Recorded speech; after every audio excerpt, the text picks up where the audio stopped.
Salut à tous, j'espère que vous allez bien, que vous êtes en forme. Il y a quelques temps, j'avais fait une vidéo débat sur la spéculation, l'inflation, la collection.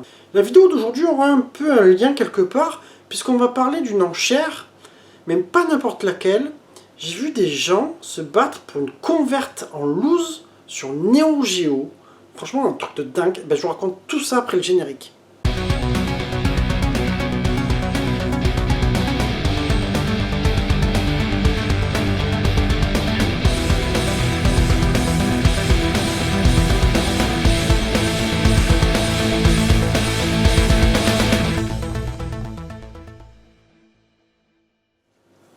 Tout d'abord, il faut que je vous explique quelque chose. Il y a un peu plus d'un an, j'avais acheté une cartouche loose de World Heroes 2, World Heroes 2 Jet, pardon.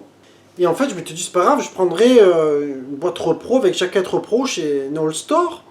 Sauf que ce jour-là, j'étais un peu à l'ouest. Et j'étais sur le téléphone quand j'ai fait la commande. Et en fait, j'ai mal cliqué, j'ai cliqué sur le produit d'en dessous. Donc du coup, j'ai reçu une jaquette repro, mais de World Heroes Perfect. Bon, dans ma tête, je m'étais dit, c'est dommage parce que de toute façon, ce jeu-là, bon, il est bien. Mais je pourrais jamais me le payer en complet. Et si jamais un jour je le vois passer en loose, ben voilà, ce sera peut-être l'occasion de pouvoir le compléter. Donc de temps en temps je regarde et c'est ce qui se passe, tu vois. Je tombe sur une annonce d'un World Heroes Perfect en loose et je regarde l'image et je vois, je me dis, c'est bizarre parce que il me semble que l'étiquette elle est pas comme ça. L'étiquette là elle est, si tu veux, sur la version normale, la version originale, elle est noire avec après le décor qui est un petit peu rouge flamme, etc. Et là, je tombe sur une étiquette qui est blanche et le côté, au lieu d'avoir écrit AD4, il y a écrit SNK. Puis finalement, bon, je te montre à quoi ça ressemble. En gros, je tombe sur celle-là, tu vois. Alors, je sais pas si ça va bien le faire sur la caméra. Donc, ce que je fais, c'est que je vais dans le descriptif. Et là, tu vois bien écrit en haut que c'est bien précisé que c'est une converte, hein, tu vois. Donc je me dis, bon, c'est plutôt cool. Elle était à prix de départ à 20 quelques euros. Et bon, je me suis dit, je la mets dans mes favoris pour suivre. Et arrive le jour J, pas d'enchérisseur. Il devait rester, je sais pas, 2-3 heures. Je sais plus, je mets une enchère. Je me dis, tiens, bon, ben voilà, c'est cool. Je suis tout seul dessus. Ça peut me faire une belle converte pour pas cher finalement. Et en fait, au dernier moment, je vois, bon, ça enchérit, puis moi je remets. Moi je m'étais dit, allez, tu peux aller jusqu'à une cartouche loose, converte, 50-60 euros, tu vois. Parce qu'après, il faut penser que tu as les frais de port, les frais de douane. Donc si tu commences à dépasser du 100 balles, déjà en frais de douane, tu te prends 20 balles, tu comptes 20 balles de port, tu as 140, ça commence à faire chaud la mayonnaise, tu vois. Puis des fois, il y en a qui te mettent des frais de dossier, tout ça. Et puis je vois le truc qui s'enflamme, mais de ouf. Mais de ouf, les enfants. C'est-à-dire que ça dépasse carrément les 60 balles, 70. Moi, je lâche l'affaire, puis je me dis, je vais quand même suivre pour voir jusqu'à combien ça va. Il faut quand même que je vous précise un truc, hein, c'est qu'au Japon, tu peux trouver des convertes, bon, c'est pas des convertes de ouf, hein, mais dans le même genre, complète, avec la boîte, et tu as pas la notice repro, mais tu as le truc MVS, là, tu vois, je sais plus comment t'appelles ça. Et donc, tu les trouves dans les 150 balles quoi au Japon. Bon, après, pareil, tu prends les frais de port, frais de douane, etc. Donc, pour te dire, voilà, c'est pour ça que ça sert à rien de mettre plus de 60-70 balles dans un loose convert, tu vois. Et en plus, je tiens à vous préciser la chose, que je retrouve l'image, le mec, il dit, à un moment donné, ah putain, je crois que je l'ai pas prise, mais il te dit qu'en gros, il a pas testé, tu vois. Donc, tu te dis, en plus, je risque le plan qu'elle marche pas. Moi, depuis que j'ai acheté mon Last Blade 2, je t'avoue que maintenant, je commence vraiment à regarder les descriptifs, le vendeur, ses notes, etc. Eh bien, je sais pas, mais je pense que vous n'allez pas me croire, mais devinez à combien elle est partie, cette cartouche. Je vous laisse un petit instant pour vous faire des fantasmes, etc. Là, j'ai fait une capture 1 minute avant la fin, mais ça a fini à ce prix-là. Je sais pas si vous allez le voir. À 117,86 €, les gars. 117 €. C'est-à-dire qu'en fait, si tu veux, à 117 €, le gars il va avoir à peu près 25 balles de frais de douane, plus il va se prendre 20 balles de port, ça fait 45 €. ça va faire la cartouche à 160 balles, quoi, en gros, tu vois. 160, 65 balles. Alors qu'à 150, tu le trouves. Même moi, j'en ai vu passer à moins cher. J'en ai vu passer à 130, complet, avec la boîte. Tu te dis, mais ils sont fous, les gens, en fait. Moi, j'ai pas compris, tu vois.